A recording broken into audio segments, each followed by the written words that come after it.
Morning. As is customary with Monday mornings, there is a lot of news to get through, stuff that I missed throughout the weekend, and of course, stuff from today as well.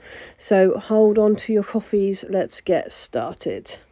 China is still demanding Saudi oil despite the fact that there's been global cuts and despite the fact that the oil price has therefore gone up. And as I've said before, the Americans plan to oversaturate the oil market to reduce the Saudi economy was a very poor, thought out plan. These are not the sort of people who you can baffle with numbers, they are much cleverer than that. The army of Niger is 30,000 men strong. I want to, however, point out that Niger has many millions of people living in it, 25 million, in fact, and I very, very much doubt any of them will take this lying down. So, although there's 30,000 strong military force, I am sure if there is an attempt to push this country back into slavery, that they will find a rather large pushback. The White House denying reality as US citizens' credit card debt tops 1 trillion. Americans are up to their neck in debt, which is bizarre because the White House has released figures suggesting that inflation is slowing.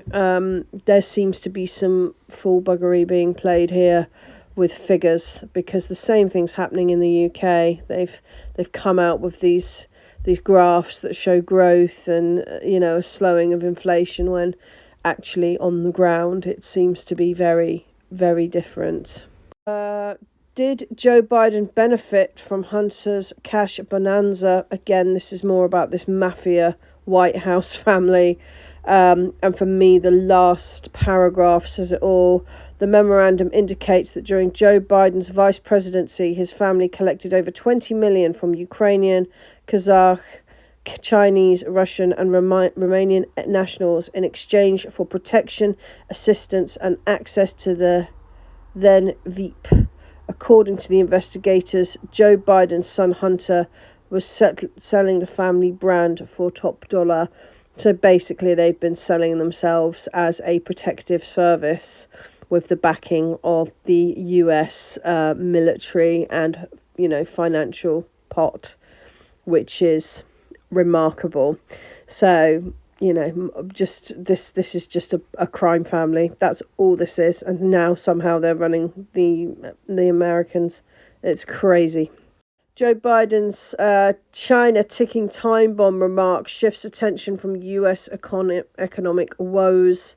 Biden threw into doubt China's ability to prosper on Thursday, saying that the nation was in trouble during a speech at a political fundraiser in Park City, Utah, adding that China was growing at 8% a year to maintain growth, but close to 2% a year.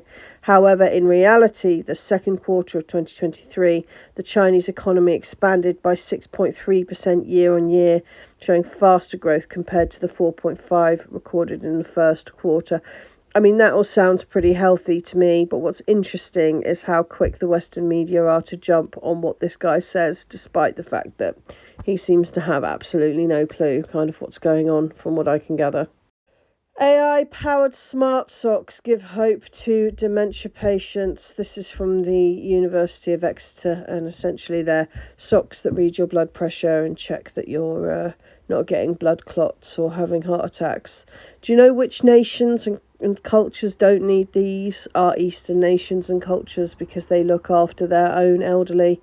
We have the need for this sort of technology because we literally push our old into homes and ignore them for 99% of the time.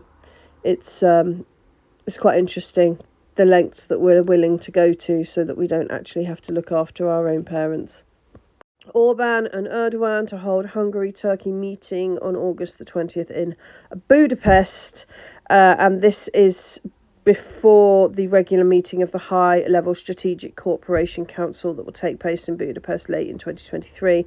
I mean, they both seem to be the only ones in NATO that have any grasp on what's really going on, but I really, really, really don't trust Erdogan at all. I think he's made terrible decisions in the last year, and I would recommend that Mr. Orban be very wary of any deals with Erdogan. But I'm pretty sure Mr. Orban knows that, because he seems like quite a sensible guy. A sonar image reveals upside down F-35 bomber resting on seafloor after 2021 carrier mishap. Yet another thorn in the side of the Ponzi scheme that is the F-35. These planes are untested, unreliable, and have had no successes anywhere in the world, yet are framed as some sort of wonder weapon. Essentially, it's just a way to get people to continue buying stuff from the companies that make these pieces of junk. That's all they are. US lawmaker files articles of impeachment against Biden. He has undermined the integrity of his office and has brought disrepute on the presidency. Not just the presidency, the entire concept of legality in America. I mean, all this stuff with Court and Hunter Biden has removed, I think, the regular American's opinion on even the legal system in America. He has shook the Americans' faith in themselves, I believe, and he's completely destroyed the Americans' placement in the world stage. You know, he really has destroyed America. BlackRock gets hit in China's real estate crisis. This I found quite interesting, that the US investment giant is one of the major Western investors involved in China's real estate crisis, and one of the ones that is suffering the most. Now, I'd heard about the Chinese real estate crisis, but I hadn't realised that it was affecting companies like BlackRock so completely, and it makes you wonder if that's actually focused so that those countries get out of China. But again, I think we can all hope that we no longer see this particular sign on any buildings in the next 10 years. Armenia has requested emergency meeting of the UN Security Council over Nagorno. There is a shortage of essential goods, including food, medicine and fuel, due to the blockade of the Lachen corridor, according to the statement of the Armenian president, a permanent representative to the UN.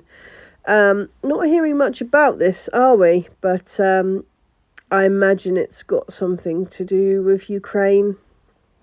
Devastating pictures coming out of Hawaii, where the death toll has risen to 80 regarding the wildfires here, and some really shocking footage showing Hawaiians suggesting that help and aid is actually being turned around away by the military, and that they wonder if this is some sort of land grab, which would very much fit with how the Americans treated Hurricane Katrina, for example, where they waited until the locals had to leave their home and then built condos for white people in their lands.